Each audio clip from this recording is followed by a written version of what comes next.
College English Test, Band 4, Part 2, Listening Comprehension, Section A. News Report 1. A police officer in the US stopped a large SUV car that was going very slowly and drifting across lanes on a highway. He expected to find a driver who was either very drunk or having a medical emergency. Instead, the officer discovered a 5-year-old boy sat on the edge of the driver's seat. His feet could barely reach the brake, and his head was only just high enough to see out of the windows. The child had taken the keys to the family car while his teenage sister was napping. He then drove 3 kilometers across town before getting on the highway. The boy later told confused officers that he was planning to travel to California and buy a Lamborghini sports car. Although he only had $3 in his wallet, at least he was driving in the right direction. Questions 1 and 2 are based on the news report you have just heard. Question 1. Why did the police officer stop the SUV car?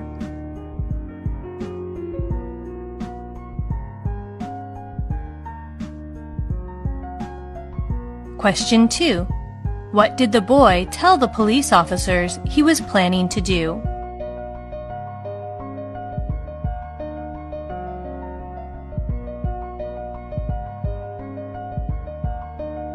News Report 2. Mobile phones have changed the way we live, how we read, work, communicate, and shop. But we already know this. What we have not yet understood is the way the tiny machines in front of us are changing our skeletons, possibly altering not just the way we behave, but even the very shape of our bodies. New scientific research at the University of the Sunshine Coast in Queensland, Australia, suggests that young people are developing extra pieces of bone at the backs of their heads. These pieces of bone are caused by the way people bend their heads when they use the phone. This shifts weight onto the muscles at the back of the head and causes the bone to grow in a way that is not normal. This process can be compared to the way the skin hardens in response to constant rubbing or pressure. The result is a piece of bone like a horn that sticks out from the head by the neck. Questions 3 and 4 are based on the news report you have just heard. Question 3.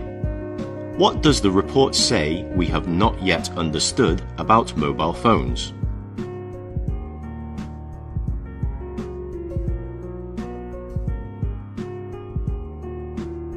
Question 4. What happens to the skin when rubbed or pressed constantly?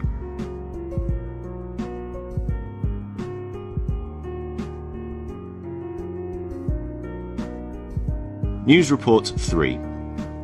A village is going to throw a birthday party for an orange cat named Wilbur, who has become famous for making a regular appearance at local shops. Wilbur has his own internet pages as he approaches his 10th birthday on July 7. Wilbur is both bold and friendly. He spends most of his time in shops and businesses around the village. He'll just take himself into any shop anywhere. There was one time when the doctor's receptionist came back and he was sitting on her chair. Among his favourite haunts are a local hairdresser, 2 pubs, and the Nottingham Primary School. Leslie Harper, who runs one of the pubs, said the cat has been a big hit with their customers.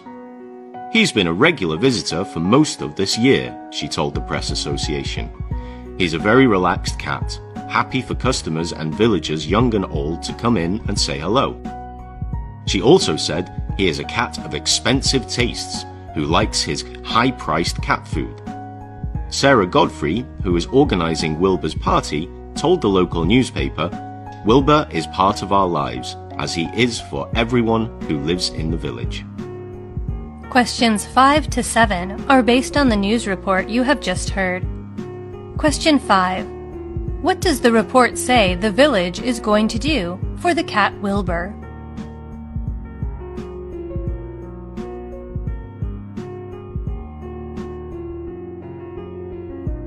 Question 6. What do we learn from the report about the cat?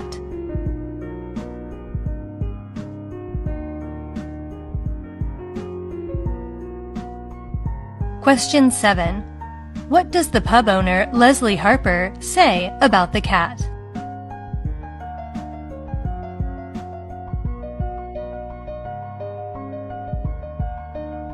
Section B. Conversation 1. So, where do you want to go for lunch? I don't know. Do you have anything in mind?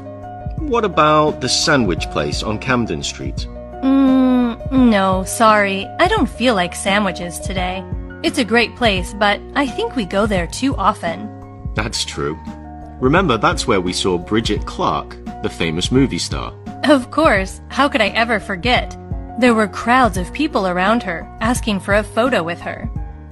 What about hamburgers then? There's that American-style diner on the way to the mall.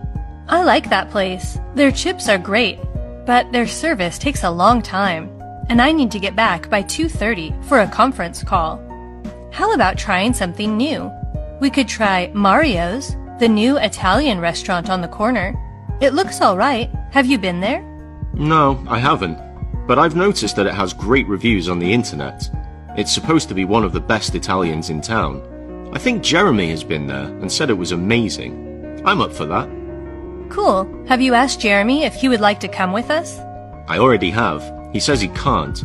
He has brought his own lunch today, so he will stay in. I think his wife made him soup.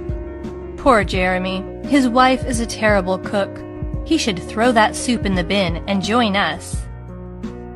Questions 8 to 11 are based on the conversation you have just heard. Question 8. What are the speakers talking about in this conversation?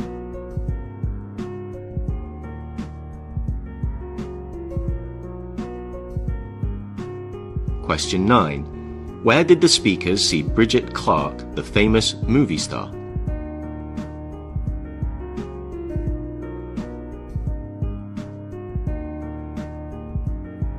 Question 10. Why does the woman say she needs to get back by 2:30?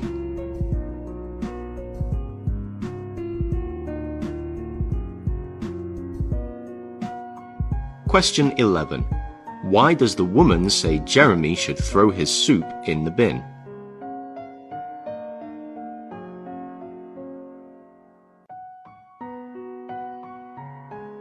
Conversation 2. Hi there. How are you today? Do you have a reservation with us already? Good afternoon. Yes, we reserved our rooms yesterday morning on your website for 3 nights. The name's Patterson. Okay, let me have a look. Yes, we have it here. You brought the whole family with you, I see. Yes, the 2 kids, my wife and I, and her parents too. Great. So we have a family room for you and your wife and the kids, and another double room for your parents-in-law. They are right next to each other on the ground floor, since you mentioned in your message that they have trouble with stairs. That's wonderful. My father-in-law has had terrible problems getting up and down stairs since his knee operation last April. I'm sorry to hear that. And if you need any help to find transportation for the whole family, we can definitely recommend someone for you. We were thinking of renting a car, but we will explore all the options available for sure. So yes, that would be very helpful in comparing prices. We're also wondering what tours and day trips are available. We have bunches of brochures here. I would recommend getting out on a boat trip.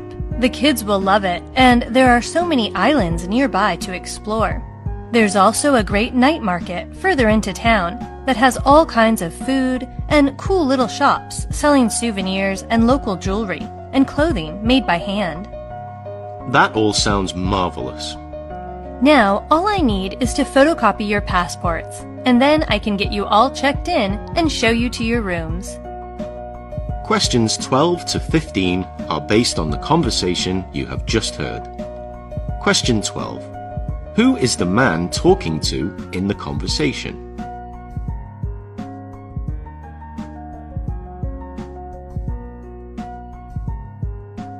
Question 13. What do we learn about the man's father-in-law from the conversation?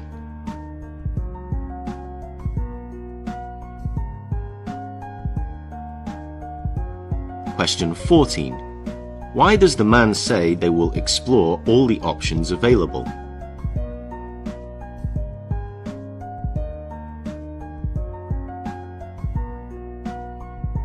Question 15.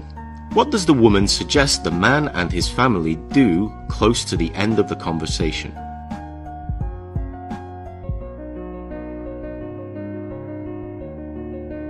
Section C. Passage 1. Artificial intelligence agents play ever more influential roles in our lives. They do everything from suggesting new friends to recommending purchases. They're even beginning to drive our cars. Another role that they are expected to take over is negotiating on our behalf in commercial transactions or legal disputes.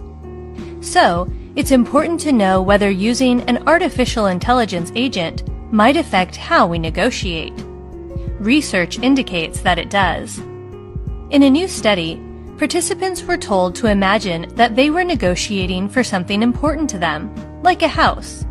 Next, they were told either that they would negotiate for themselves, or they would program an artificial intelligence agent to negotiate for them. Participants then completed a survey indicating how tough, deceptive, and pleasant or otherwise they wanted to be, or wanted their agent to be, in the negotiations. For example, participants could choose to be tough by making an opening demand far greater than what they'd be willing to accept.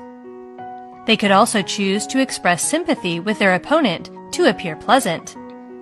But they could also indicate that they, or their agent, would strategically express anger toward the opponent to gain advantage. Or they could opt to convey dissatisfaction with the encounter so that the other party would think they were losing interest. These are both examples of deceptive strategies. Participants were more willing to employ deceptive strategies when assigned an agent to negotiate on their behalf. Questions 16 to 18 are based on the passage you have just heard. Question 16. What does the passage say about artificial intelligence agents?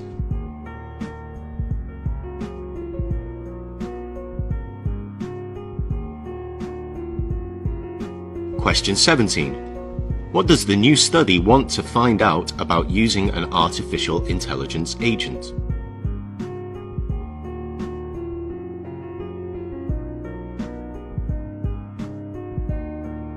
Question 18. What did participants tend to do when assigned an AI agent to negotiate on their behalf?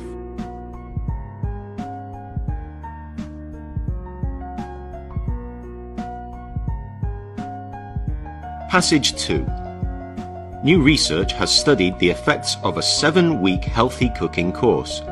Academics measured the program's effect on cooking confidence and self-perceived mental health. Researchers also measured participants' overall satisfaction around cooking and diet-related behaviors. What were the findings? Course participants saw significant improvements in general health. They also reported improved mental health and subjective vitality immediately after the program. These benefits remained 6 months after the completion of the course. What caused these improvements?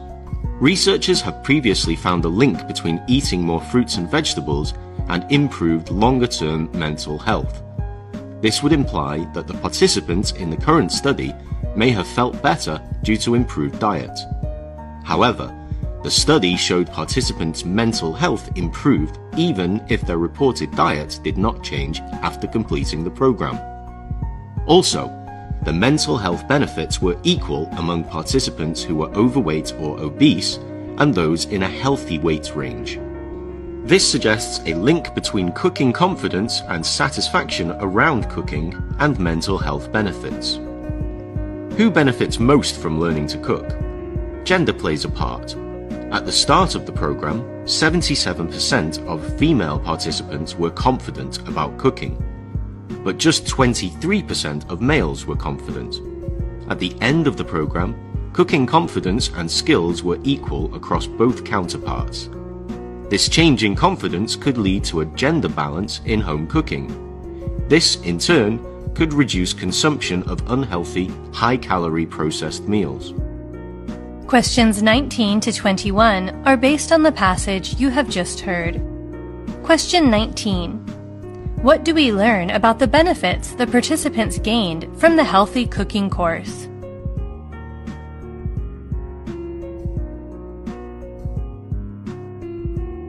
Question 20. What do the new research findings suggest about mental health benefits?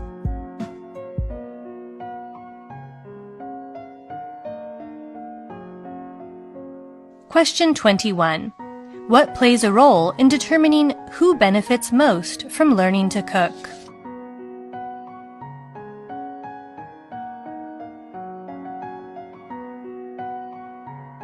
Passage 3. What is personal space? We often think of it as an invisible bubble of space surrounding us that others can't enter without causing discomfort. Research shows, however, that we actually have bubbles of different sizes.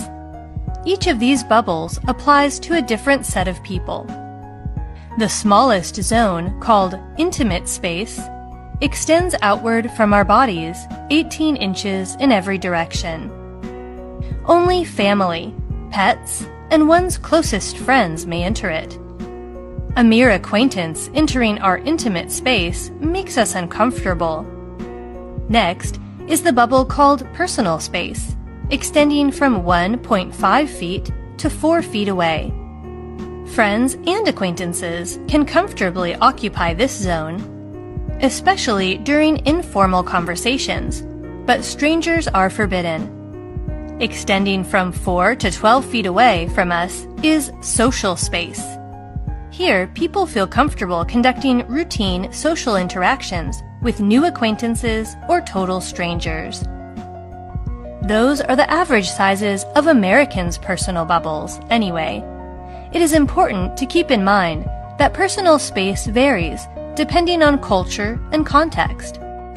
Furthermore, there are significant individual differences. As we all know, cultural or individual differences in personal bubble diameters are all too often the cause of discomfort. How did these personal bubbles arise? According to research, we begin to develop our individual sense of personal space around age 3 or 4. The sizes of our bubbles are fixed by our teens. These bubbles are constructed and monitored by the brain region involved in fear. Questions 22 to 25 are based on the passage you have just heard. Question 22. What does research show about our personal space?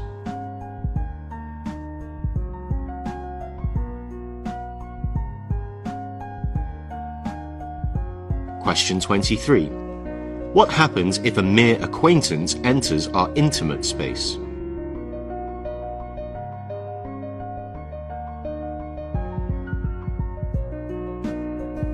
Question 24.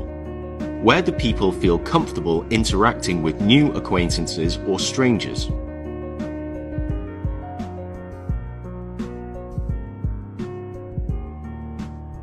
Question 25.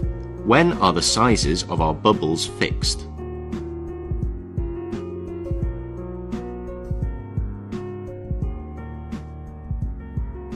That's the end of listening comprehension.